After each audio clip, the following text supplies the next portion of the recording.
So ayun guys, ito na ang part 2 ng ating tumirik na Bius 1NR. Papalitan na natin ang fuse.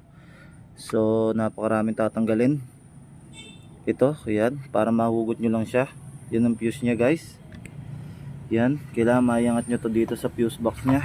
So napakaraming tatanggalin guys. Ingat kayo, medyo matatalim yan. Maganda pag gagawin nyo, magsuot kayo ng gloves. So ayun guys, yan, paghuhugutin nyo lang siya dyan.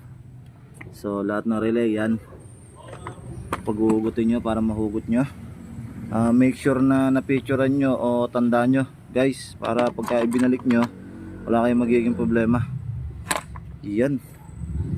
So tatanggalin na natin yung alternator piece na yan. So may 8 siya dito, dalawa. Ito, huwag nyo pagpapalitan guys. Yan, puti itim.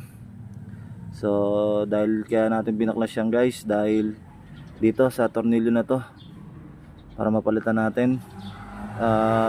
Pangit naman kasi guys kung hihinangin lang natin. So mas maganda kung gagawin na natin, tinuin na natin guys. Yan, yung matino na siya. Yan lang guys. At abangan natin ang ating part 3. Ito na tayo siguro sa pagpapaandar guys. Okay.